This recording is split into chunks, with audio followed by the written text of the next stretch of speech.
Oba finally broke down. His eyes were hollow, his clothes rumpled, his voice low like the hum of a tired generator. He had made up his mind. No matter the cost, he was going to return Ada to the village. That night, he drove alone. No driver. No escort. Just him and the sound of the road. The same man who once rode in convoys now clutched the steering wheel with shaky hands. When he reached the village, dawn was breaking. His father was sitting outside the compound, chewing bitter cola and staring at nothing. Oba parked, stepped out, and walked slowly toward him. Then, without a word, he fell to his knees and collapsed at his father's feet. "I can't anymore," he sobbed. "She's killing me. My life is not mine anymore." His father said nothing for a long while. He looked at the sky, then at Oba, then back at the ground. Finally, he spoke in a low, gravelly voice, "You want peace?" "Yes," Oba whispered like a child. "Then you must give up the gift." Oba closed his eyes. He knew what that meant: the cars, the contracts, the penthouse, the parties, the name, the influence, the life that glittered but came with chains. He nodded, but his father stood up in anger. "So that's it? After everything I gave you? All I did for you?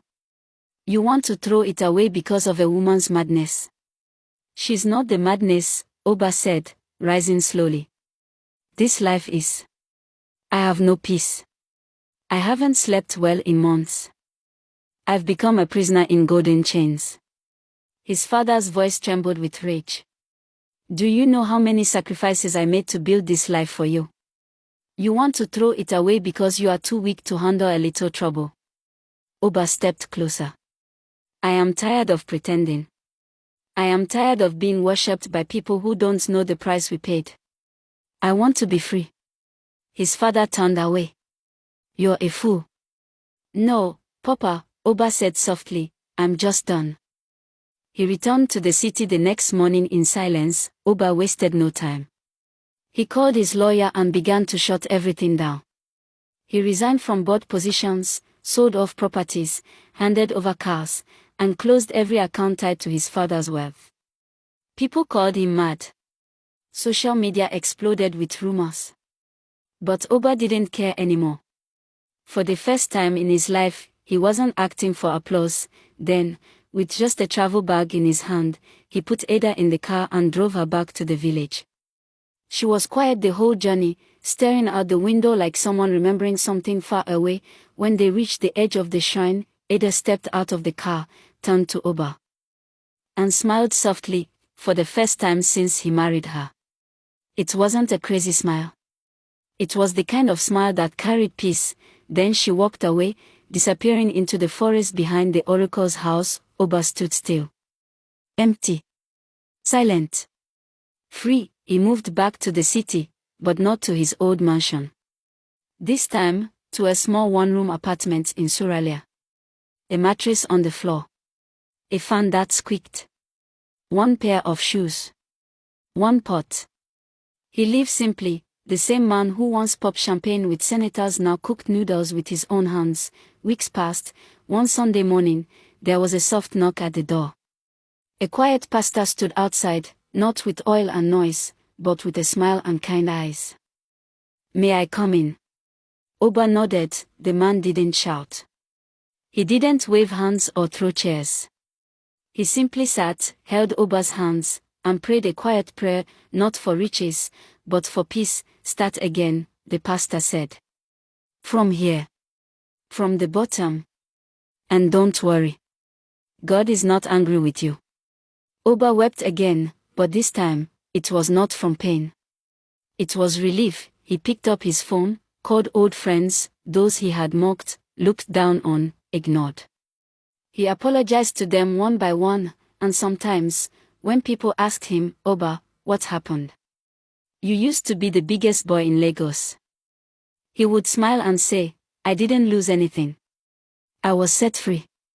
But far away in the village, something was stirring. One night, the air around the compound changed. Then, a voice came, low, ancient, heavy with power. You made a promise, the oracle said, stepping out from the shadows. I fulfilled my part. You wanted your son to prosper. I gave him more than enough. But now, he has returned my daughter. You break the pact. And for that, I will not only take back the wealth I gave you, I will take your life as well. The next morning, Oba's father was found lying on the ground, his body weak and his eyes distant. Illness fell on him like a storm. No medicine worked. No prayer helped. Within 3 months, the great oracle, the man feared and respected by all, fell. He died quietly. Without power.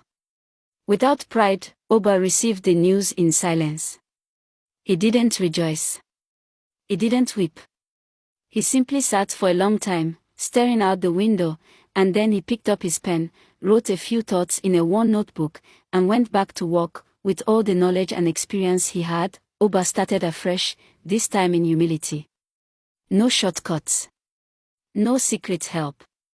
Just slow, honest work, and though his life was smaller, it was finally his own. Morals of the story. Ill-gotten wealth always comes at a cost. Oba lived in luxury and pride, but all that he had was not truly earned. In the end, the price for holding onto wealth that came from dark roots was greater than he could bear, too. True peace is better than power. Oba thought power and influence would satisfy him, but he only found real peace when he let go of everything and started a humble life from scratch. 3. Humility opens the door to healing. When Oba humbled himself, apologized to his friends, and accepted a simpler life, he began to heal. Pride kept him blind, but humility set him free. Thank you for watching. Please like, comment and share. Stay tuned for more stories like this from this channel.